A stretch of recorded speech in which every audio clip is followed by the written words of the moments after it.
Assalamualaikum warahmatullahi wabarakatuh. Yang saya hormati Ibu Silvi Leila Rahmi, STPM SC, selaku dosen pengampu mata kuliah Teknologi Fortifikasi dan Suplementasi Pangan.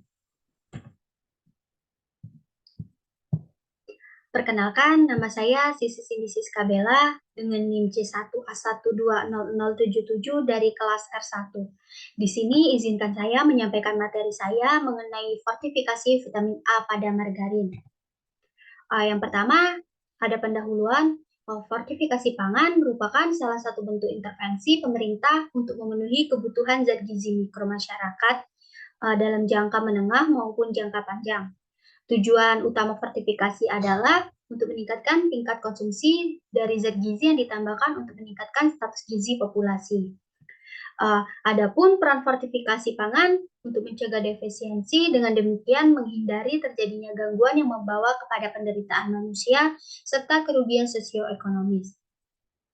Namun demikian, fortifikasi pangan juga digunakan untuk menghapus dan mengendalikan defisiensi zat gizi dan gangguan yang diakibatkannya. Selanjutnya ada sejarah fortifikasi. Fortifikasi pangan muncul melalui pendekatan sistematis guna memperbaiki kekurangan nutrisi yang diidentifikasi dalam populasi. Salah satunya dilakukan di Amerika Serikat pada tahun 1924, yaitu upaya penambahan yodium pada garam setelah sejumlah organisasi kesehatan menyatakan bahwa yodium di sini berguna untuk mencegah penyakit gondong. Awal mula perkembangan fortifikasi pangan di Indonesia berkaitan dengan program iodisasi garam yang mana sudah berjalan di luar negeri. Pada tahun 1924, pemerintah Belanda mengeluarkan peraturan mengenai iodisasi garam pada satu-satunya produsen garam, yaitu PN Garam di Madura. Setelah periode kemerdekaan, produsen garam makin banyak dan dibuatlah instruksi presiden mengenai wajib iodisasi garam pada tahun 1994. Tidak berhenti di situ, pada tahun 1997 dikenallah fortifikasi zat besi pada tepung terigu, yang kemudian mendorong terbitnya standar nasional Indonesia wajib fortifikasi tepung terigu yang dilakukan pada tahun 2001 sampai 2002. Secara umum, fortifikasi di sini dibagi menjadi dua, yaitu fortifikasi wajib dan fortifikasi secara sukarela. Fortifikasi wajib di sini merupakan upaya penambahan nutrisi pada makanan yang telah diatur secara resmi oleh pemerintah sehingga memiliki standar nasional Indonesia atau SNI dan wajib dilakukan oleh produsen pangan yang berkaitan. Adapun contoh produk yang wajib fortifikasi seperti iodisasi pada garam, vitamin A pada minyak goreng, dan zat besi pada tepung terigu. Selanjutnya, fortifikasi sukarela. Fortifikasi sukarela merupakan fortifikasi yang dilakukan industri pangan terhadap produk yang sesuai target konsumen yang ingin mereka capai.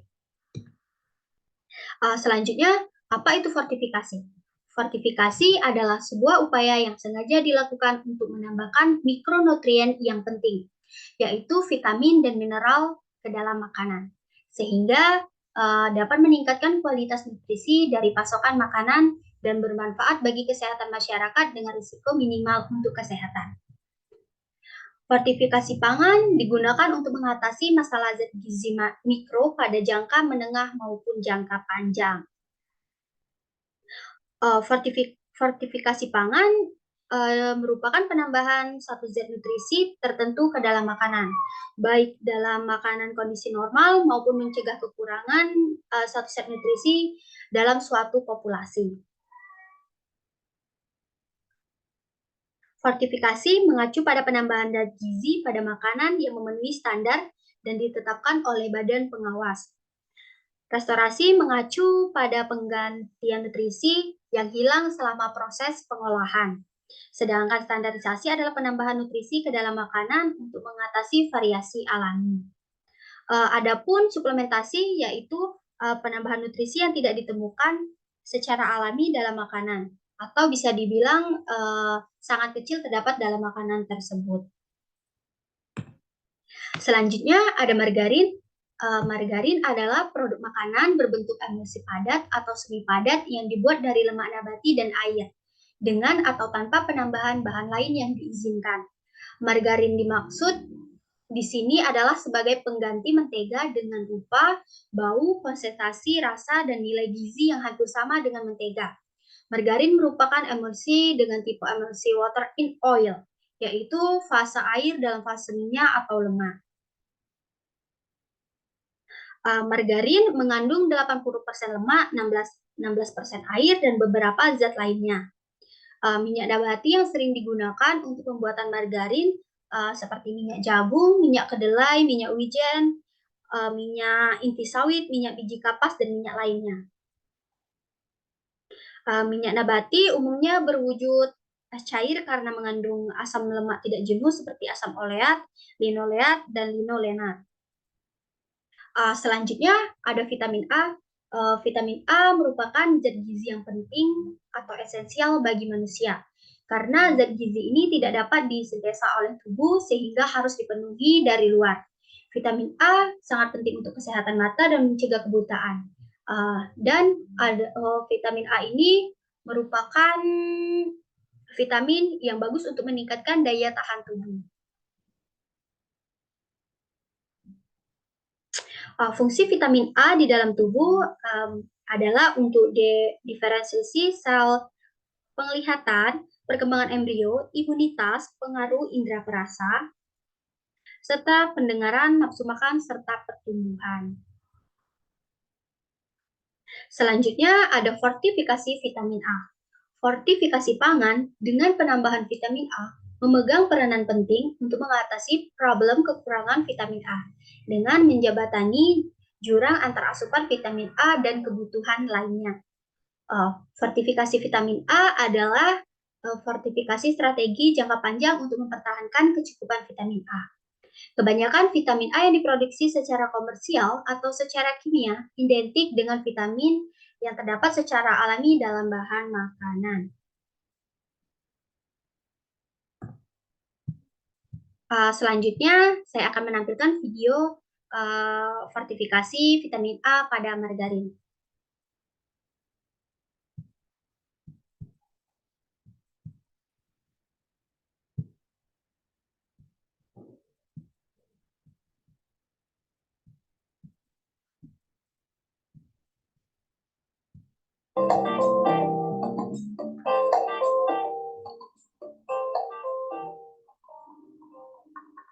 Margarine is basically an emulsion of water in fat, resembling butter in appearance, character, and composition.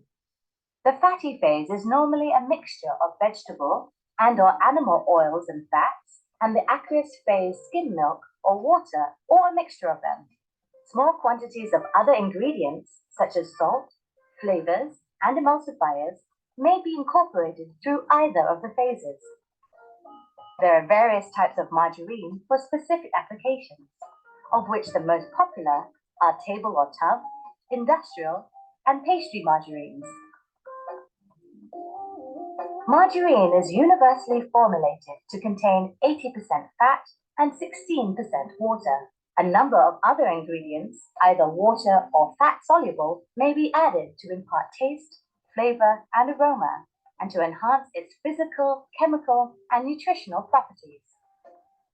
Water-soluble ingredients include salt and preservatives, while fat-soluble ingredients are emulsifiers, lecithin, antioxidants, flavor, natural coloring compounds, and vitamins. Manufacturing process. Ingredients such as salt, emulsifier, coloring agent, flavoring agent, and antioxidants are weighed accordingly. This is normally done at 60 to 70 degrees Celsius. A homogeneous melt is ensured by continuous stirring in the mixing vessel. The water-soluble ingredients are dissolved in a small volume of water made up to the final volume, which constitutes 16% by weight of the margarine. The mixture, or the aqueous phase, will be added to the fat phase. Emulsifiers, such as mono and diglycerides, depending on the type of margarine, and lecithin, should be first dissolved in a small volume of the oil and fat blend preferably in the ratio of 1 to 4 at 65 degrees Celsius to 70 degrees Celsius. The mixture is then incorporated into the main bulk of the oil and fat blend in the tank under continuous stirring at temperature ranging from 50 to 60 degrees Celsius. Other fat-soluble ingredients, such as antioxidant, color, and flavor, are dispersed in a small volume of the fat blend and mixed into the main body of fat. This is also done at 50 to 60 degrees Celsius under continuous stirring to homogenize the mixture. The mixture of fat phase is now ready for mixing with the aqueous phase. The prepared aqueous phase is incorporated into the fat phase under continuous stirring at a controlled temperature of 50 to 60 degrees Celsius, forming into homogeneous water-in-oil emulsion in the emulsion or mixing tank. A temperature between 10 to 22 degrees Celsius and a scraper speed of 300 to 1000 RPM are maintained in the pre-crystallizer. With the big temperature drop, crystallization occurs rapidly. Time is required for full crystallization, and the pin worker allows the margarine to do so under agitation by the rotating pins. The rotating pins help to crystallize the pre-crystallized emulsion and homogenize the fat. The margarine is collected from the pin worker and packed in different forms, depending on the type, product consistency, and consumer preference.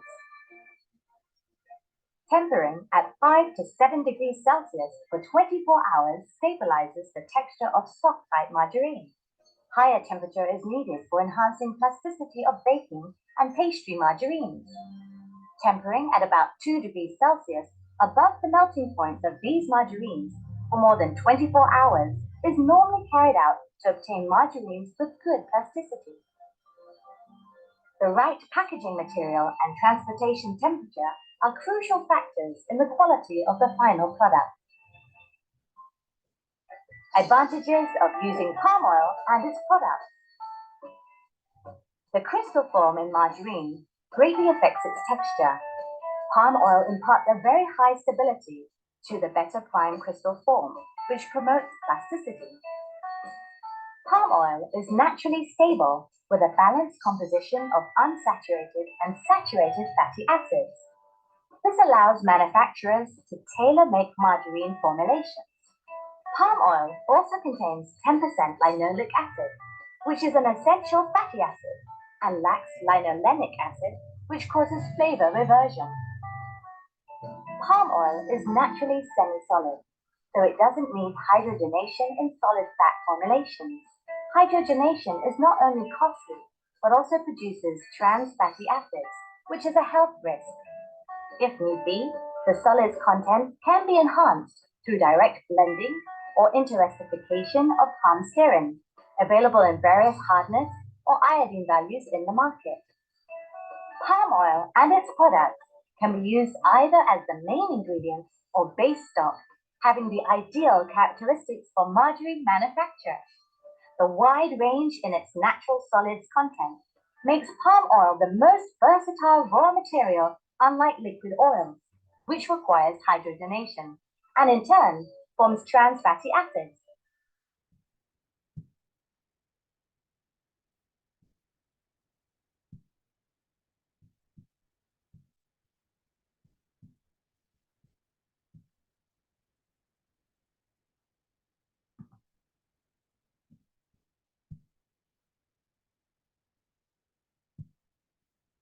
Itulah tadi video yang dapat ditampilkan, dapat disimpulkan bahwa fortifikasi pangan merupakan salah satu bentuk intervensi pemerintah untuk memenuhi kebutuhan zat gizi mikro masyarakat dalam jangka menengah maupun jangka panjang.